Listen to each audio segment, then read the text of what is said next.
પણ એમાં ક્યાંક વ્યક્તિગત હું ને મનોજભાઈ ઘણા બધા ઉપયોગી થયા છે. ખેડૂતના એક એક ગામડા, એક એક ઘર, એક એક જ્ઞાતિ બધી મારું છે. મારી જ્ઞાતિ એક જ છે, ખેડૂત પરિવાર. ત્યારપછી એ જ્યારે શક્તિકાલ કરતો દેશ ક્રાંતિકાલ બદલવા અને મોદી સાહેબે પણ પ્રવચનમાં હમણાં જ્યારે ભાષણો કરતા ત્યારે કહેતા હતા કે ખેડૂતના દીકરા ગુજરાતની અંદર જે પ્રાકૃતિક ખેતીમાં લાગી રહ્યા છે એને લાખ મીટરની દીધા. 2005માં કૃષિ મેળો મેં પહેલો કર્યો જ્યારે સીમ ગયા ત્યારે, અને મને બોલાવતા ભાઈબંધ છે મારો જુઓ 87થી શરૂ. પછી સાહેબે કહ્યું કે ગોળકા માણસને ભાજપાને જરૂર પડે ને, એટલે કે આવો ને તમે અમારા પરિવાર. સાહેબ મને તળિયેમાં રહેવા દો, ઘણું કામ કરું, ઘણા કામ થયા. અને એની એક એક ચીજની ખબર છે, એની માહિતી બધી ગાંધીનગર અહીંથી જાય, ગાંધીનગરમાં નંબર રહે, એ બધું ત્યાં મોકલાવે પાછું જગ્યાને. આટલું તમે કરજો. તમને હમણાં ડુંગળી વાવો ને, ડુંગળી વાવરાજી હવે વાવશો ને, એના દાણાને તમે પટ દેજો. મારા મોબાઈલમાં જે હું તમને બતાવું, 4 દિવસ તો દાણો ઉગી આપે, 8 દિવસ લાગે. કેટલા દિવસ લાગે? 8-10 દિવસ લાગે ને. એ ડુંગળી આમ થઈ જશે તમારી, ખાલી પટ દેવા આપો. તમે વિચાર કરો કેટલું કામ કરે. લસણ વાવો ને, લસણ તો એને પટ દેજો આવી રીતે, મેં તમને બતાવી. બાકી હું બેઠો 3 થી 6 સમજી ગયા ને. પેકિંગ સારી કરીને તમે વેચાણ કરવા જાઓ. આજે ઘઉંની સિઝનમાં ઘઉં બધે ના આવે, પછી વેચાય કઈ ભાવે, કઈ કંપનીના નામ લાગે, જે પ્રોસેસ કરે એનું નામ. આ માવતરનું નામ જ નથી. તમને કેમ લાગે? હકીકત બોલું છું. અને હું આનો માવતર એટલે મારું નામ છે આમાં, ખ્યાલ પડી? એટલે પેકિંગ પણ તમારી પેકિંગનો એટલા માટે તમે ભલે નાની કરો પેકિંગ, મોટી કરો. હું 20-20 કિલોની કોઈ બેગમાં 5-5 કિલોની ઘઉં અમારા ભાઈ કરે છે, વાલજી કરી. સમજી ગયા ને, મારા કુટુંબી ભાઈ છે. એની 5 કિલોની પેકિંગ કરાવો સાહેબ, એમાં એ 5 કિલોની સીલર લેવી, એની સીલર કરીને સીલ કરી દઈ બારે બે, અને ફૂડ બેગની આખી લે. એટલે 3 વર્ષ સુધી ઘઉં ન પકડે. ઘઉં પૂરા સુકાવી નાખવાના, પછી અંદર પેક કરવાના. તમને બીક લાગતી હોય તો 1 ચમચી ખાલી છાનાની રાખ નાખી એક પોટલામાં, પાછું કપડું હોય ને ધોતીનું કે સાડીનું, એ પોટલું બાંધીને તમે અંદર મૂકી દીધું. 3 વર્ષ મારી ગેરંટી. તમને કાંઈ ન થાય. અને તમે ડાયરેક્ટ એને હાથ વીણા એટલે હાથ વીણા સીધું ડાયરેક્ટ કરાવવાનું. આજે માણસોને ચમચીથી રોટલા ખાવા ખપેલા એવા માણસો છે. તમે ખવડાવો એમાં બેઠા રૂપિયા દેવા તૈયાર, હોટલુમાં એવી હોટલો ચાલુ થઈ. સમજી ગયા ને, એને હાલત નથી દેવું.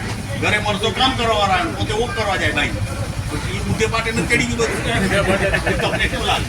સાવ તો પાટે ચડી ગયું. તો કહેવાનું છે કે આ બધું જ અમારે બધા 5:30, 5:15, 5:30 બધા ચીડા મળતા.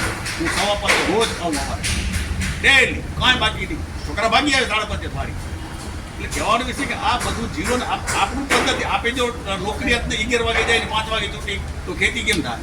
આપણી લાઈટ 4 વાગે આવે તો મારે દીકરા જેની વાલ ફેરવવા આવે. સિસ્ટમ એના હાથમાં રાખી, મજૂર અહીંયા રહેરા. કોઈ દી આદિવાસી એને જિંદગીમાં દેજો નહીં, નકર તમારે આમાં નહીં થાય. માં દૂધ પાય અને મૂલિયાની દૂધ પાય, છોરાને એમાં ફરક છે કે નથી? એટલા સમજી જાઓ. એટલે આપે માલિક છે, શેઠ કીધી જિંદગીમાં ન થાય. ઇન્સન ભલે કરજો, હું રાજી થઈશ જોઈને. નહીં યાર, બાકી તમને કેમ લાગ્યું? અને આટલું તમે ચોક્કસ કરજો. બાકી તમને મારા કને બહુ જ બ્રહ્માંડ ભર્યું. સમજી ગયા ને? તમે લીંબુવાળું ગૌમૂત્ર કરો, તમે કપાસવાળા નાખજો. તમને બતાવી દો, લીંબુ 5 કિલો લીંબુ લઈ આવી, 10 કિલો ગૌમૂત્ર નાખજો. તમારે 1 વીઘામાં, એ 2 વીઘામાં પૂરું થઈ રહેશે. લીંબુને કાઢીને અંદર નાખી દેજો. 15 દિવસે બધું ગૌમૂત્ર ઓગળી જાય. પછી એની ગંગી અને એનો રસ કાઢી અને તમારે 10 લીટર ગૌમૂત્ર નાખી 2 પંપ આની અંદર કેવા ડ્રીપમાં. એટલે તમારે એ ડ્રીપમાં તમે નાખી દેજો. અંદર ગુલાબી કલરની જે ઈયળ કપાસિયામાં આવેલી બધી માટા આવા જ રીતે મારી નાખવાની વાત જ ક્યાં. જબરો વિષય. આ આંકડો છે, આંકડો હનુમાનજી. તમે 200 લીટરના ડ્રમમાં 20 થી 25 કિલો આંકડો નાખી દો, દાળી વાટીને સીધો અંદર નાખી દો ખાલી પંપ એટલે પીપળામાં, અને 15 દિવસે એને ઓગળી આવશે પોતે આખે. પ્લાસ્ટિકની દોરી બાંધી દેવાનો, પછી એને ઊંચું નીચું કરી અને એને એનું દૂધ જેટલું છે ને એટલું અંદર રહી સમજી ગયા ને. પછી એનું 1 લીટર પાણી તમે સ્પ્રે કરો, 250 ગ્રામ ગૌમૂત્ર નાખો, જીવન બધું સાફ જેમ બધું તમારા હાથમાં. આ એગરો આખો અહીં બેઠો તમને જો એટલા મોટી એટલે બહુ પડ્યું, બ્રહ્માંડ ભર્યું. 3 થી 6 પછી 4 થી 6 વાગે મોબાઈલ મૂકી દો.